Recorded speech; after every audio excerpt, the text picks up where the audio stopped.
Madam Chairwoman and our ranking member, thank you for the work that was put into this, both to have the secured briefing and now the markup of very important legislation.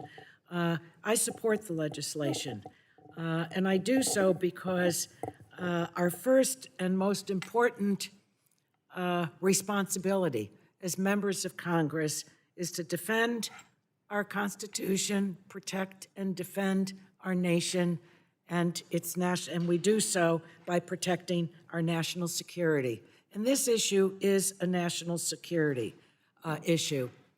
I don't support banning, and I don't think anyone on this committee does. But I do think that we have a very important case relative to divestiture.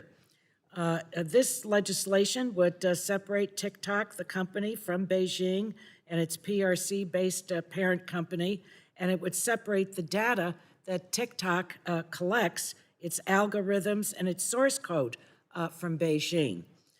TikTok has over 170 million users in the United States.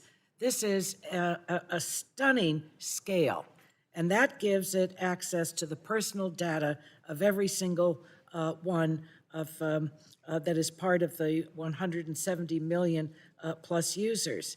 The national security law of the People's Republic of China requires all Chinese organizations to, quote, support, assist, and cooperate with national intelligence efforts. Under law, ByteDance could be compelled by the Chinese government to provide data on American TikTok users. This is a serious national security threat to the United States and to the privacy of every American, and we can't ignore it. The Protecting Americans' Data from Foreign Adversary Controlled Applications Act will address a known and immediate national security threat, and it will protect Americans' privacy.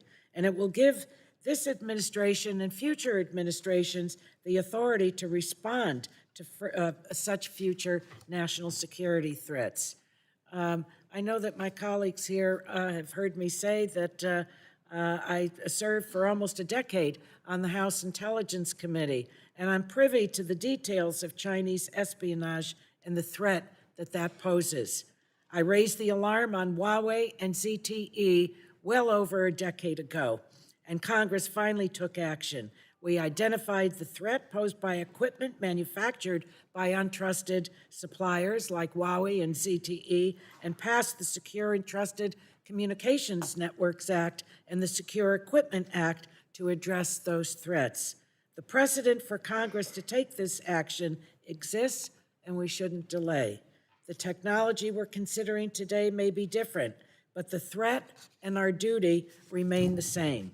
Even when this bill becomes law, we still will need to pass comprehensive privacy legislation that limits what data can be collected and used to protect Americans' data far better than banning any single company. So with that, Madam Chairwoman, I yield back.